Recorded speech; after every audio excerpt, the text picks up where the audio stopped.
আসসালামু আলাইকুম প্রিয় বন্ধুরা। বিদ্যুৎ বিল যেন এক মরার উপর খাড়া ঘা। প্রথমত বিদ্যুৎ বিল আগে যে পর্যায়ে একটা সহনীয় পর্যায়ে ছিল বা দিতে দিতে একটা গায়ে শুয়ে যাওয়া ব্যবস্থায় হয়ে গেছিল, কিন্তু বর্তমানে যে হারে বিদ্যুৎ বিল ধরছে বা বিদ্যুতের ইউনিট বাড়াইছে সেটা আসলে নিতান্তই অগ্রহণযোগ্য। তো এক্ষেত্রে দেখেন বিলের কি অবস্থা। এই যে একটা বিদ্যুৎ বিলের পেপার, এটা ছিল মে মাসের।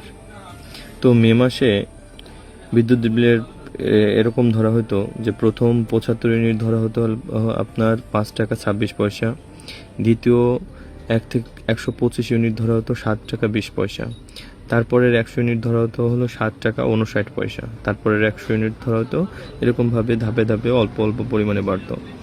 বাট বর্তমানে দেখেন, এটা হলো জুন মাসের একটা বিলের পেপার।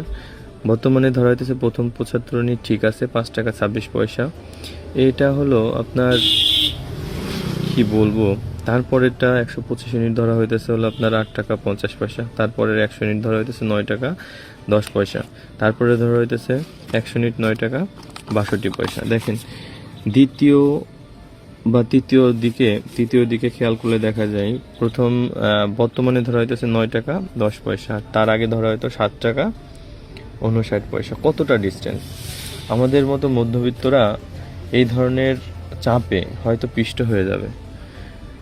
তো যেটা বলতেছিলাম, বর্তমান জনগণের মাথার উপরে যে এত এত বোঝা চাপিয়ে দিচ্ছে সরকার, তা সত্যি বলার বাইরে। বাংলাদেশ একটি কৃষি প্রধান দেশ। এদেশের প্রায় 80% লোক কৃষিকাজের সাথে জড়িত ছিল। বর্তমানে প্রায় 65 থেকে 70% লোক কৃষিকাজের সাথে জড়িত। তো কৃষি পণ্যের দাম যে হারে কমেছে, পেঁয়াজের দাম বলতে গেলে নাই। সেদিনকে দেখলাম রাজবাড়ী জেলার বালিয়াকান্দি থেকে এক কৃষক তার পেঁয়াজ বিক্রি করতে না পেরে নদীতে পেঁয়াজ ফেলে দিচ্ছে।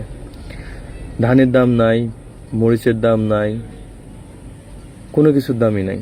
তো এই অবস্থায় সরকার তার রাজস্ব বৃদ্ধির জন্য বিদ্যুৎ বিল বাড়াইছে, তেলের দাম বাড়াইতেছে, সারের দাম বাড়াইতেছে, তারপরে আপনার ধরেন মানে যা যা প্রয়োজন, আনুষঙ্গিক যা যা প্রয়োজন সব কিছুর দাম বাড়াইতেছে। তো কৃষক কি করবে? কৃষক কি মাঠে পড়ে মারা যাবে? তো অনতিবিলম্বে আমরা চাই, সরকারের দৃষ্টি আকর্ষণ করছি, যেন সরকার একটা সুরাহা করে, যেন জনগণ বাঁচতে পারে, আমরা যেন ঠিকঠাক মতো নিঃশ্বাস ফেলতে পারি।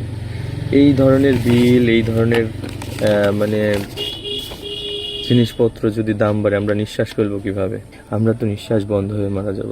তো সরকারের দৃষ্টি আকর্ষণ করছি, সরকার যেন এর জন্য একটা সুন্দর গুরুত্বপূর্ণ পদক্ষেপ গ্রহণ করে, ইনশাআল্লাহ।